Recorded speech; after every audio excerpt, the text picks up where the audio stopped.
بسم اللہ الرحمن الرحیم۔ السلام علیکم۔ میرے چینل اردو کہانیاں میں خوش آمدید۔ آج میں آپ کے لیے ایک سچی اور سبق آموز کہانی لے کر حاضر ہوئی ہوں۔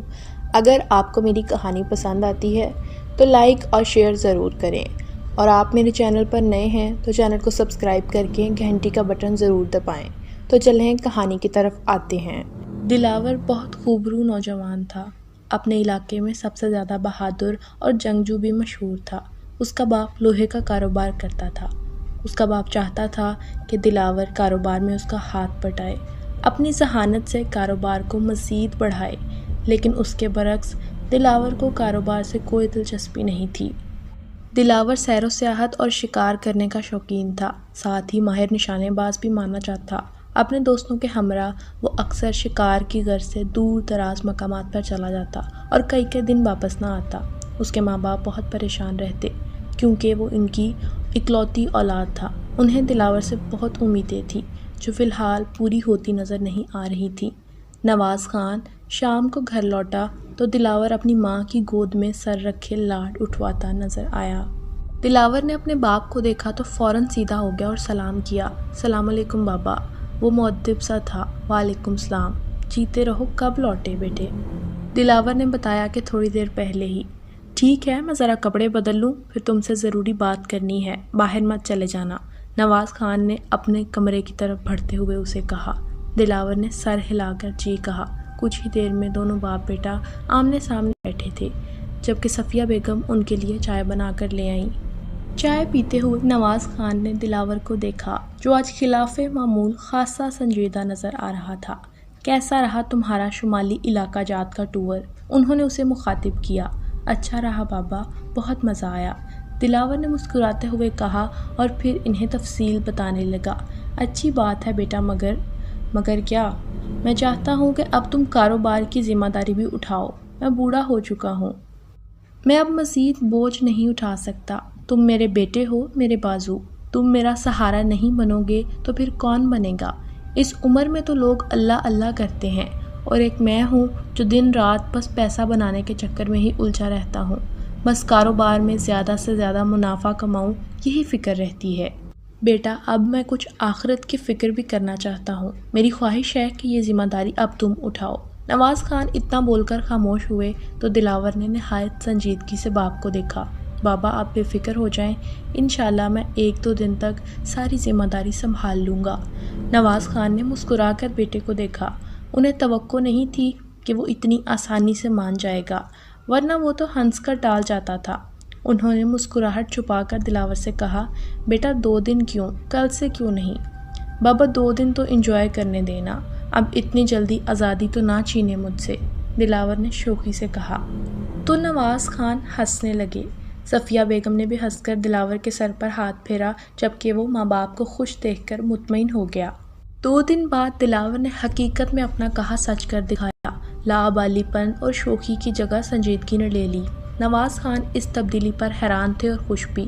دلاور نے کاروباری معاملات کو اتنی تیزی سے سنبھالا تھا کہ خود نواز خان بھی دنگ رہ گئے کہ اس میں کاروباری شخص کہاں چھپا بیٹھا تھا۔ محض 2 ماہ کے اندر دلاور نے پہلے سے کئی گنا منافع کما کر باپ کو خوش کر دیا۔ نواز خان کی آنکھوں میں خوشی کی چمک تھی۔ پھر کچھ دن بعد نواز خان کے قدموں نے جیسے ہی اپنی آبائی سرزمین کو چھوا، ان کے اندر ہلچل سی مچ گئی۔ ان کی نظروں میں اپنا بچپن، لڑکپن اور پھر جوانی کے حسین دور گردش کرنے لگے۔ کئی خوبصورت یادوں نے ان کا آگے بڑھ کر استقبال کیا تھا۔ وہی گلیاں، وہی راستے تھے، مگر وقت بدل چکا تھا۔ اس چھوٹے سے گاؤں میں انہوں نے آنکھ کھولی تھی۔ یہ جگہ ان کے ماں باپ کی آخری آرام گاہ تھی۔ کتنا زور لگایا تھا انہوں نے کہ وہ شہر میں جا کر اپنے بیٹے کے ساتھ رہیں، مگر وہ نہیں مانے۔ اس کے ماں باپ اپنی زمین چھوڑنے پر راضی نہیں تھے۔ نواز خان کی آنکھیں بھیگنے لگی تھیں۔ ان کے ساتھ بیٹھی صفیہ بیگم نے شوہر کی کیفیت کو سمجھتے ہوئے دھیرے سے اپنا ہاتھ ان کے کندھے پر رکھ دیا، تو نواز خان نے ہولے سے مسکرا کر اپنے آنسو پونچھ لیے، جبکہ دلاور نہایت دلچسپی سے ارد گرد کے مناظر دیکھنے میں مہو تھا۔ وہ تینوں نواز خان کے چچا زاد بھائی مہروز کی دعوت پر آئے تھے۔ مہروز کی بیٹی کی شادی تھی۔ انہوں نے بہت اصرار کر کے انہیں شادی سے 3 دن پہلے ہی بلا لیا تھا، وہ انکار نہ کر سکے تھے۔ ان کی شاندار کرولا گاڑی مختلف راستوں سے ہوتی ہوئی ایک چھوٹی مگر پرشکوہ حویلی کے سامنے رکی۔ حویلی کے تمام افراد نے بھرپور استقبال کیا۔ دلاور اپنے دودیالی رشتہ داروں کی اس قدر چاہت دیکھ کر بہت خوش نظر آ رہا تھا۔ کچھ دیر آرام کرنے کے بعد رات کو سب نے خوب محفل جمائی۔ ماضی کی خوشگوار یادیں تر و تازہ ہو گئیں۔ نواز خان کے ماں باپ کے دنیا سے چلے جانے کے بعد تقریباً 12 برس بعد وہ یہاں آئے تھے۔ وہ خود کو اپنوں کے درمیان بہت محفوظ اور مضبوط سمجھ رہے تھے۔ دل ہی دل میں شرمندہ بھی تھے کہ آخر وہ اتنا عرصہ اپنوں سے دور کیوں رہے۔ چھوٹے سے واقعہ نے سب بدل کر رکھ دیا تھا۔ بھلا وہ کیوں خوفزدہ ہو کر یہاں سے چلے گئے تھے؟ وہ ماضی میں گم ہونے لگے۔ ماضی کی یادیں انہیں اپنی آغوش میں لے چکی تھیں۔ نواز خان کی جوانی کا زمانہ تھا۔ عام نوجوانوں کی طرح وہ کھلنڈر اور لاپرواہ سے تھے۔ اپنے شریر و شوق دوستوں کے ہمراہ ایسے ایسے کارنامے سر انجام دیتے کہ عقل دنگ رہ جاتی۔ آج کل انہیں نشانہ بازی سیکھنے کا نشہ چڑھا ہوا تھا۔ اپنے والد سے ضد کر کے بندوق بھی خرید لی اور اکثر اوقات نشانے کی پریکٹس کے لیے گاؤں سے باہر کھلے میدان میں چلے جاتے اور کئی گھنٹے نشانے بازی کی پریکٹس کرتے۔ اس کھلے میدان اور اس میں موجود قدیم بڑے سے برگد کے درخت کے ساتھ عجیب و غریب سی داستانیں جڑی ہوئی تھیں۔ مثلاً کچھ لوگوں کا خیال تھا کہ یہاں بھوت کا بسیرا ہے، جبکہ کچھ لوگوں کا خیال تھا کہ کسی نیک بزرگ جن کا خاندان یہاں رہائش رکھتا ہے۔ الغرض جتنے منہ اتنی باتیں۔ نواز خان کبھی ایسی باتوں پر یقین نہیں رکھتا تھا۔ آج بھی وہ شام ہوتے ہی میدان کی طرف چلا آیا۔ اس کا ارادہ تھا کہ وہ مغرب سے پہلے گھر چلا جائے گا۔ اس نے بندوق لوڈ کی اور درخت کے تنے کا نشانہ باندھا۔ ابھی اس نے انگلی ٹریگر پر رکھی ہی تھی کہ اس کی نظر برگد کے درخت پر بیٹھے ہوئے 2 خوبصورت پرندوں پر پڑی جو ارد گرد سے بے خبر ایک دوسرے میں گم تھے۔ نواز خان کے ہونٹوں پر مسکراہٹ دوڑ گئی۔ اس نے بندوق کا رخ ان کی طرف کر دیا۔ ایک کے بعد دوسرا دھماکہ ہوا۔ دونوں پرندے تڑپتے ہوئے زمین پر گرے اور ساکت ہو گئے۔ نواز خان کامیابی کے نشے میں تھا۔ درخت کے نیچے آن کھڑا ہوا، جھک کر ان پرندوں کو اٹھانا چاہا، مگر اگلے ہی لمحے اسے جھٹکا سا لگا کیونکہ دونوں پرندے غائب ہو چکے تھے، وہ بھی اس کی آنکھوں کے سامنے۔ زمین پر صرف خون ہی تھا۔ اسے کچھ انہونی کا احساس ہوا تو وہ خوف سے کانپ گیا۔ وہ تیزی سے برگد کے درخت سے دور ہوتا چلا گیا۔ اس کی آنکھوں نے جو آخری منظر دیکھا تھا کہ برگد کا درخت جڑوں سمیت زمین سے نکل کر چل رہا ہے، اس کے پتوں سے خون کے قطرے اور آگ کے شعلے لپک رہے ہیں۔ وہ چکرا کر زمین پر گر پڑا۔ نواز خان ہوش سے بیگانہ ہو گیا۔ 2 دن بعد اسے ہوش آیا تھا۔ وہ بے یقینی سے اپنے ارد گرد دیکھ رہا تھا۔ اسے ہوش میں آتا دیکھ کر اس کے ماں باپ تیزی سے اس کی طرف لپکے۔ نواز پتر تو ٹھیک تو ہے نا؟ اس کی اماں بے قراری سے بولی۔ مجھے یہاں کون لے کر آیا تھا اماں؟ تجھے عظیم بھائی یہاں لے کر آئے تھے کھلے میدان سے۔ وہ ادھر سے اپنی بکریاں لے کر گزر رہے تھے۔ انہوں نے تجھے زمین پر گرتے دیکھا تو فوراً تیری طرف دوڑے۔ نواز کے ابا، باتیں بعد میں کر لینا، پہلے حکیم صاحب اور امام صاحب کو بھی بلا لاؤ۔ ارے میں بھی کن سوچوں میں الجھ گیا، ابھی جاتا ہوں۔ نواز کے ابا فوراً باہر کو لپکے۔ کچھ ہی دیر میں حکیم صاحب، امام صاحب اور عظیم بھائی بھی آن پہنچے۔ حکیم صاحب نے نواز کا معائنہ کیا۔ اب یہ بالکل ٹھیک تھا، خطرے والی کوئی بات نہیں۔ حکیم صاحب کی بات پر نواز کی والدہ نے فوراً اللہ کا شکر ادا کیا۔ حکیم صاحب کے جانے کے بعد امام صاحب نواز کی طرف متوجہ ہوئے۔ ہاں نواز بیٹا، بولو، کھلے میدان میں تم نے ایسا کیا دیکھ لیا تھا؟ نواز پہلے تو چپ رہا، پھر آہستہ آہستہ ان کو پوری تفصیل سے واقعہ سنا دیا، جسے سن کر آہستہ آہستہ امام صاحب کے چہرے کا رنگ بدلتا جا رہا تھا۔ تو یہ بات ہے۔ امام صاحب نے کاغذ قلم سنبھالا، اس پر چند آڑی ترچھی لکیریں کھینچی، پھر اپنی گردن جھکا کر بیٹھ گئے۔ وہ منہ ہی منہ میں کچھ پڑھ بھی رہے تھے۔ پھر انہوں نے گردن اوپر اٹھائی اور ایک نقش تیار کر کے نواز کو دے دیا۔ یہ گلے میں پہن لو، یہ تمہیں ان شیطانی جنات سے محفوظ رکھے گا۔ خوش قسمت ہو کہ ابھی تک انہوں نے کوئی کارروائی نہیں کی، شاید کوئی نیکی تمہارے کام آ گئی جو عظیم وہاں پہنچ گیا۔ امام صاحب کچھ تفصیل سے آگاہ کیجیے، آخر وہ جنات میرے دشمن کیوں بن گئے؟ نواز خان حیرت سے انہیں دیکھ رہا تھا۔ بیٹا، تم نے انجانے میں ان کے 2 سرداروں کو مار ڈالا ہے جو کہ 2 خوبصورت پرندوں کے روپ میں تھے۔ اس وقت وہ انتہائی طیش اور غصے میں ہیں، اپنے سرداروں کی آخری رسومات میں مصروف نظر آ رہے ہیں، ورنہ اب تک کچھ نہ کچھ ہو چکا ہوتا۔ بہرحال اللہ کا کرم ہے کہ تم صحیح ہمارے سامنے ہو۔ اس سے پہلے کہ وہ شیطانی جنات انتقام لیں، میں اس درخت کے گرد حصار کھینچ دیتا ہوں تاکہ وہ اس حصار سے باہر نہ نکل پائیں، وہیں قید رہیں۔ امام صاحب نے کہا تو نواز فکر مندی سے بولا، یہ حصار کب تک قائم رہے گا؟ کیا اس سے نقصان نہ ہوگا؟ بیٹا، حصار قائم ہی حفاظت کے لیے کیا جاتا ہے، اس سے کچھ نقصان نہیں ہوتا، اور یہ حصار اس وقت قائم رہے گا جب تک اسے کوئی توڑنے کی کوشش نہ کرے۔ ٹھیک ہے امام صاحب، آپ یہ نیک کام آج ہی کر دیجئے، دیر مت کیجئے، میں آپ کو معاوضہ بھی دینے کو تیار ہوں، نواز کے ابو بولے۔ امام صاحب ہنس دیے، میں روپے پیسے کا لالچی نہیں ہوں، میں یہ کام لوگوں کی بھلائی کے لیے فی سبیل اللہ کرتا ہوں۔ آج رات عشاء کے بعد حصار کھینچ دیا جائے گا، بس تم لوگ محتاط رہنا اور کھلے میدان کی طرف دوپہر کے وقت جانے سے گریز کرنا۔ امام صاحب کی نصیحتوں پر نواز سر ہلانے لگا تھا۔ امام صاحب چلے گئے تو عظیم بھی کچھ دیر ان کے پاس بیٹھ کر چلا گیا۔ بے شک نواز اوپر سے مطمئن ہو گیا تھا، مگر اندر ہی اندر وہ بے چینی کا شکار تھا۔ ساری رات وہ ٹھیک سے سو نہ پایا۔ امام صاحب نے تو اپنے کہے پر عمل کر دیا تھا، لیکن نواز خان ذہنی طور پر خوفزدہ ہو چکا تھا۔ اس نے گاؤں چھوڑ کر شہر جانے کا فیصلہ کیا۔ اس کے والدین نے اسے سمجھانے کی بہت کوشش کی، مگر اس کی ذہنی کیفیت کو دیکھتے ہوئے اسے جانے کی اجازت دے دی، مگر ساتھ ہی اس کی شادی اپنے مرحوم بھائی کی بیٹی صفیہ سے کر دی۔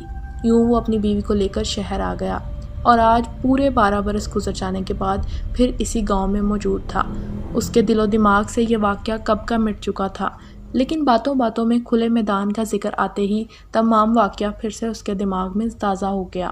وہ اپنے دل اور دماغ سے تمام خدشات اور وہمات کو نکال چکا تھا۔ امام صاحب کا دیا ہوا تعویذ بھی نہ جانے اتنے سالوں میں کہاں گم ہو گیا تھا۔ سب کزنز مہندی کی رات سے قبل گاؤں کی سیر کو نکلے کہ دوبارہ وقت ملے یا نہ ملے۔ اس وقت وہ سب کھلے میدان میں جمع تھے، جہاں اس درخت سے جڑی کہانیاں زیر بحث تھیں۔ یار اپنے بڑوں سے سنا ہے کہ یہ برگد کا درخت کئی سال پرانا ہے، شاید 100 سال سے زیادہ، انتہائی پراسرار اور خوفناک بھی۔ خاص طور پر تاریک راتوں میں اس سے عجیب سی روشنی نکلتی ہے۔ دلاور خاموشی سے درخت کا جائزہ لے رہا تھا۔ زاہد کی بتائی گئی باتیں اس کے سر کے اوپر سے گزر رہی تھی۔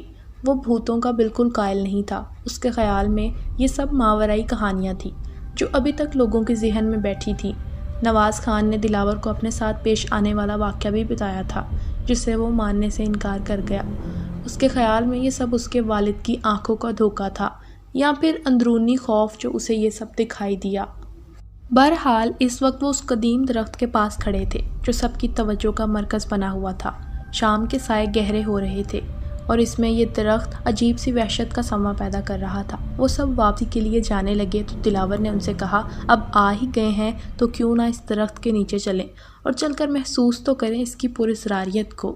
توبہ کرو، میں تو ہرگز نہیں جاؤں گا۔ فیصل نے کانوں کو ہاتھ لگایا۔ دیکھو تو صحیح، ایسے لگ رہا ہے جیسے کوئی خون اشام بلا ہو جو ہمیں دبوچنے کے لیے بے قرار کھڑی ہے۔ ارے میں تو جاؤں گا اور اسے چھو کر محسوس کروں گا۔ اس سے پہلے کہ کوئی اسے روکتا وہ تیز تیز قدم اٹھاتا ہوا برگد کے درخت کے پاس پہنچ گیا۔ اس نے ہاتھ بڑھا کر درخت کے تنے کو چھوا۔ ارے یہ کتنا ملائم! ابھی یہ لفظ اس کے ہونٹوں سے ادا بھی نہ ہوئے تھے کہ ایک دم جیسے بھونچال آ گیا۔ درخت ادھر سے ادھر جھکنے لگا، شائیں شائیں کی آواز پیدا ہونے لگی جیسے سخت طوفان آ گیا ہو۔ درخت پر بیٹھے عجیب قسم کے پرندے انتہائی ڈراؤنی آوازیں نکالنے لگے۔ دلاور سہم کر درخت سے دور ہٹا، اس کے کانوں میں بیان کرنے کی آوازیں آنے لگی، بہت غمزدہ سی چیخیں، آہیں بلند ہو رہی تھیں۔ اس سے پہلے کہ دلاور کے حواس ساتھ چھوڑتے وہ تیزی سے واپسی کے لیے مڑ گیا۔ زاہد، فیصل اور باقی سب ہی حیرت اور خوف سے بت بنے کھڑے تھے۔ وہ جیسے تیسے ان تک پہنچا۔ چند قدم کا فاصلہ اس نے گھنٹوں میں طے کیا تھا۔ جلدی نکلو، وہ پھولی سانسوں کے ساتھ بولا۔ اڑی رنگت، تیز سانسیں اور حواس باختہ دلاور انتہائی خوفزدہ تھا۔ سب نے گاؤں کی جانب دوڑ لگا دی، حویلی پہنچ کر دم لیا۔ شکر ہے کہ کسی کا سامنا نہیں ہوا، ورنہ سب کے سوالوں کے کیا جواب دیتے، کیونکہ ان کے بڑوں نے سختی سے انہیں وہاں جانے سے منع کیا تھا۔ لیکن اپنے تجسس کے ہاتھوں مجبور ہو کر وہ وہاں جا پہنچے۔ سب صحیح سالم گھر پہنچنے پر شکر ادا کرتے، آئندہ وہاں جانے سے وہ سب توبہ کر چکے تھے۔ نواز خان رات کو سوتے ہوئے ایک دم ہڑبڑا کر اٹھ بیٹھے۔ صفیہ بیگم ان کے پہلو میں تھیں، وہ بھی جلدی سے اٹھ بیٹھیں۔ کیا ہوا؟ شوہر کو دیکھتے ہوئے پوچھا۔ نواز خان پسینے میں بھیگے ہوئے تھے، رنگت بھی زرد تھی۔ پانی دو، وہ اٹکتے ہوئے بولے۔ تو صفیہ بیگم نے جلدی سے ٹیبل پر پڑا ہوا جگ اٹھا کر گلاس میں پانی نکالا اور شوہر کو دیا۔ نواز خان ایک ہی سانس میں سارا پانی پی گئے۔ صفیہ پریشانی سے شوہر کو دیکھ رہی تھی۔ گلاس ٹیبل پر رکھ کر وہ دوبارہ ان کو دیکھنے لگی۔ بولیے نا، کیا ہوا؟ صفیہ، جنات آزاد ہو چکے ہیں۔ کیا مطلب؟ وہ الجھ گئیں۔ برکت کے پیڑ کا حصار ٹوٹ چکا ہے، نواز خان نے کہا۔ مگر ایسے کیسے ٹوٹ سکتا ہے؟ اور آپ کو کیسے پتہ چلا؟ وہ پریشانی سے بولی۔ میں نے خواب دیکھا ہے، عجیب سا خواب تھا۔ کوئی شخص تھا عجیب، بڑے بڑے ہاتھوں والا، سیاہ دار آنکھیں جن میں لال ڈورے تھے۔ وہ مجھے تنبیہ کر رہا تھا کہ حصار ٹوٹ گیا ہے، محتاط ہو جاؤ۔ اتنے سال قید میں رہ کر بدلے کی آگ مزید سلگی ہے، خیر مناؤ اپنی۔ اور اس کے بعد وہ دہشت ناک سا قہقہا لگاتا ہوا آسمان کی طرف اڑ گیا۔ نواز خان خاموش ہوئے تو صفیہ بیگم نے تسلی دینے والے انداز میں شوہر کے کندھے پر ہاتھ رکھ دیے۔ یہ خواب تھا، خواب سمجھ کر بھول جائیں، خود پر حاوی مت کریں۔ آپ جب سے آئے ہیں اس واقعے کو 1000 بار یاد کر چکے ہیں، یہ سب اسی وجہ سے ہے۔ بے فکر ہو کر سو جائیں، حصار بھلا ایسے کیسے ٹوٹ سکتا ہے؟ پرسکون رہیں اور اس کو دماغ سے نکال دیں۔ بیوی کے کہنے پر نواز خان نے سر تو ہلا دیا، پر اندر سے بے چین ہو چکے تھے۔ مہروز کی بیٹی کی مہندی کی رات تھی۔ سب لڑکے اپنے اپنے ذمے لیے گئے کاموں میں مصروف تھے، جبکہ دلاور فیصل پر برس رہا تھا۔ یار یہ کیا شادی والا گھر ہے؟ نہ ڈھولک، نہ گانا، نہ ڈانس، کوئی میوزک چلاؤ۔ یار دلاور، تم مجھ پر کیوں برس رہے ہو؟ جا کر دیکھو تو سب انتظام ہو چکا ہے، باہر نکلو گے تو تمہیں پتہ چلے گا نا۔ فیصل نے برا سا منہ بناتے ہوئے کہا تو دلاور مسکرا دیا۔ سوری یار، میں تو صبح سے کمرے میں تھا، مجھے علم نہیں۔ کوئی بات نہیں، تم سناؤ، اب تمہاری طبیعت کیسی ہے؟ ٹھیک ہوں، پہلے سے کافی بہتر ہوں۔ چلو پھر جلدی سے فریش ہو کر لان میں آ جاؤ اور اپنی پسند کا میوزک چلاؤ، فیصل نے کہا تو وہ سر ہلاتا ہوا غسل خانے کی طرف بڑھ گیا۔ دلاور کی طبیعت کچھ ناساز ہو گئی تھی، جس کی وجہ سے شادی کے کاموں میں وہ ہاتھ نہیں بٹا سکا، جبکہ وہ خاصا شرمندہ تھا کہ سب کزنز کاموں میں لگے تھے اور وہ خود بیمار بن کر آرام کر رہا تھا۔ نہا دھو کر کپڑے تبدیل کیے اور لان میں آ گیا، جہاں اچھی خاصی رونق لگی تھی۔ بہت سے مہمان آ چکے تھے، کچھ آنے والے تھے۔ دلہن کو تیار کرنے کے لیے گاؤں میں موجود ایک بیوٹی پارلر لے کر گئے ہوئے تھے۔ ابھی مہندی کا پروگرام شروع ہونے میں خاصا وقت تھا۔ دلاور چلتا ہوا ایک سائڈ پر سیٹ کیے ہوئے ڈیک کی طرف بڑھا، ایک ایک کر کے تمام کیسٹ چیک کرنے لگا۔ اسے کچھ بھی پسند نہیں آ رہا تھا۔ اس نے ایک اور کیسٹ چلائی تو وہ دھمال تھی۔ اس نے ناگواری سے اس کیسٹ کو باہر نکالنے کے لیے ہاتھ بڑھایا تو اس کے بدن کو زبردست قسم کا جھٹکا لگا۔ وہ حیران رہ گیا۔ ابھی حیرت دور نہ ہوئی تھی کہ اس کے بدن نے خود بخود تھرکنا شروع کر دیا۔ وہ خود پر قابو پانا چاہتا تھا پر بے بس ہو کر رہ گیا، کیونکہ کوئی انجانی طاقت اس کے بدن پر قبضہ جما چکی تھی۔ آس پاس والے حیرت سے اس کو دیکھ رہے تھے۔ وہ عجیب انداز میں ناچ رہا تھا، پیروں کی ایڑیوں کے بل وہ گھومتا جا رہا تھا۔ سب لان میں جمع ہو کر تماشا دیکھ رہے تھے۔ خود نواز خان اور اس کی فیملی والے جم گئے تھے۔ جیسے جیسے دھمال کے سرتال مدھم یا تیز ہوتے، اسی انداز میں دلاور کا بدن بھی حرکت کرتا۔ پھر سب نے ایک حیرت انگیز منظر دیکھا۔ دلاور نے بازیگروں کی طرح کرتب دکھانے شروع کر دیے، اپنے بدن کو توڑ موڑ کر عجیب عجیب سی شکلیں بناتا تو کبھی سر کے بل کھڑا ہو جاتا، ایسے معلوم ہوتا جیسے اس کا جسم موم ہو، جیسے چاہو توڑ موڑ کر نئی شکل دے ڈالو۔ دلاور نے اچانک ایک جست لگائی اور حویلی کے اوپر سے گزرنے والے بجلی کے تار کو پکڑ کر لٹک گیا۔ نواز خان پاگلوں کی طرح چیخ چیخ کر اسے آوازیں دے رہے تھے، مگر وہ اس وقت ہوش میں کہاں تھا۔ وہ بجلی کے تار پر چلنے لگا، پھر ہوا میں اڑ کر ادھر سے ادھر جانے لگا۔ مہروز خان سمجھ گیا کہ ضرور کسی ہوائی چیز کے زیر اثر ہے۔ اس نے فوراً زاہد کو مسجد کی طرف دوڑایا کہ امام صاحب کو بلا کے لائے۔ یہ امام صاحب اسی امام صاحب کے پوتے تھے جنہوں نے نواز خان کو نقش بنا کر دیا تھا۔ صفیہ بیگم دلہن کے ساتھ گئی ہوئی تھی، ورنہ وہ اپنے جوان بیٹے کو اس حال میں دیکھ کر ضرور بے ہوش ہو جاتی۔ امام مسجد نے فوراً آ کر ڈیک بند کروایا، حصار کھینچ کر بیٹھ گئے اور پڑھائی کرنے لگے۔ فضا میں پرواز کرتا دلاور زور زور سے چیخنے لگا، چھوڑو مجھے، چھوڑو مجھے۔ وہ کسی ان دیکھی قوت سے اپنے آپ کو بچاتے ہوئے بول رہا تھا۔ امام صاحب مسلسل پڑھائی کر رہے تھے۔ آخر کسی قوت نے دلاور کو امام صاحب کے پاس لا پٹخا۔ دلاور اس وقت سخت عیش میں امام صاحب کو گھور رہا تھا۔ اس کی آنکھیں لہو رنگ ہو رہی تھیں۔ امام صاحب نے اس کی آنکھوں میں آنکھیں ڈال دی۔ بولو کون ہو تم؟ جلالی انداز میں پوچھا تو نواز خان کو جھٹکا لگا، کیونکہ یہ آواز دلاور کی نہیں تھی۔ یہ آواز تو وہ خواب میں سن چکے تھے کہ حصار ٹوٹ چکا ہے۔ اتنے سال بعد نواز خان دہشت زدہ سا ساکت رہ گیا۔ ان کا رنگ ہلدی کی طرح زرد ہو گیا۔ نواز خان ہمیں پہچانتا ہے، ہم وہی جنات ہیں جن کے سرداروں کو اس نے بہت سال پہلے مار ڈالا تھا۔ اور ہاں، ہم قسم کھا چکے تھے اور پھر تمہارے دادا نے ہمیں وہاں قید کر دیا تھا، ورنہ اتنے سال سے بھی بہت پہلے ہم اپنی قسم پوری کر چکے ہوتے۔ ہم نہیں جائیں گے۔ دیکھو، اس معصوم کو تو چھوڑ دو۔ ہرگز نہیں، یہی تو ذریعہ بنا ہے ہمیں آزاد کروانے کا۔ اسے تڑپا تڑپا کر ماریں گے، جب مر جائے گا پھر چھوڑیں گے۔ آخر ہمارے سردار بھی تڑپ تڑپ کر مرے تھے۔ پر تمہارا حصار کیسے ٹوٹ گیا؟ نواز خان چیخے۔ تمہارا مجرم تو میں ہوں، مجھے سزا دو، میرے بیٹے کو چھوڑ دو۔ نواز خان کی آواز پر دلاور کے اندر موجود جن نے گھور کر اسے دیکھا اور ایک دھاڑ ماری جیسے کوئی شیر ہو۔ تم چپ رہو، ہم تمہیں بھی نہیں چھوڑیں گے۔ دیکھو، اسے چھوڑ دو ورنہ تم لوگوں کو جلا کر خاک کر دوں گا۔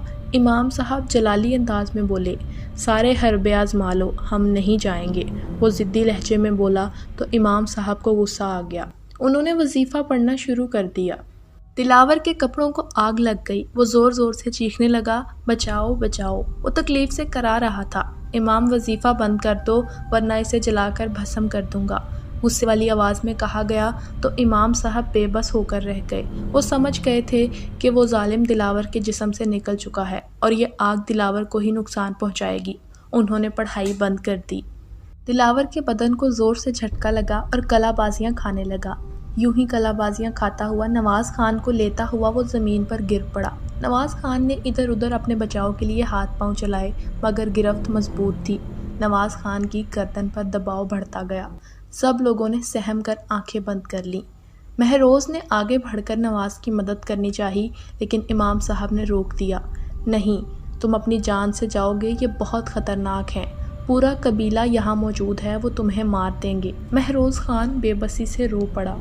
سارے لوگ غم اور صدمے سے نڈھال تھے۔ نواز خان کا مردہ وجود جو لان میں پڑا تھا۔ دلاور کو پھر جھٹکے لگنے شروع ہو گئے۔ اس کے ناک اور منہ سے خون بہنے لگا، پھر آہستہ آہستہ اس کی آنکھوں سے بھی خون آنے لگا۔ وہ تکلیف سے ادھر ادھر چکرا رہا تھا، لیکن اسے کچھ دکھائی نہ دے رہا تھا۔ دلاور کے سینے میں درد اٹھا اور وہ نیچے گر کر ٹھنڈا ہو گیا۔ قرب و جوار میں سناٹا چھا گیا۔ پھر شور اٹھا، 12 برس بعد، 12 برس بعد۔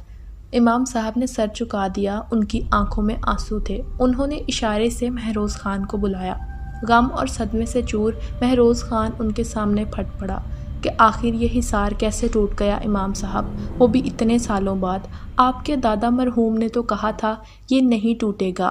ہاں مہروز خان، کہا تھا، پر اس حصار کی خاص بات یہ تھی کہ اگر اماوس کی تاریک رات میں پیدا ہونے والا شخص اس درخت کو چھوئے گا تو یہ خود بخود ختم ہو جائے گا۔ اتنے برس اس لیے خیریت سے گزر گئے کہ اس رات کو پیدا ہونے والا کوئی بھی شخص اسے چھو نہیں سکا۔ پر گزشتہ شام دلاور نے اس درخت کو چھوا تھا۔ چونکہ وہ اماوس کی رات پیدا ہوا تھا، اس لیے اس کے چھوتے ہی حصار ٹوٹ گیا۔ پر امام صاحب، دلاور وہاں کیسے پہنچا؟ مہروز خان حیران تھا۔ یہ تو تم اپنے بچوں سے پوچھو، انہوں نے فیصل اور زاہد پر نگاہ ڈالتے ہوئے کہا۔ مہروز خان نے فیصل کو دیکھا تو اس نے سر جھکا لیا اور آہستہ آہستہ سارا قصہ سنایا۔ ہر شخص غم کی تصویر بنا کھڑا تھا۔ صفیہ بیگم پر تو قیامت ٹوٹ پڑی تھی، وہ ذہنی طور پر نیم پاگل ہو گئیں۔ نواز خان اور دلاور خان کا جنازہ ایک ساتھ اٹھا تو بچے بوڑھے سب کی آنکھیں بھیگ گئیں۔ نواز خان دلاور کی موت کے 2 سال بعد صفیہ بیگم بھی انتقال کر گئیں۔ امام صاحب نے مشورہ دیا کہ برگد کے پیڑ کو جلا دیا جائے، پر ہمت کون لاتا؟ برگد کا درخت کھلے میدان میں اپنی وحشت کے ساتھ قائم رہا۔ آخر کچھ برس مزید گزر گئے تو کھلے میدان میں آبادی کی نوبت آ گئی۔ سب سے بڑا مسئلہ برگد کے پیڑ کا تھا۔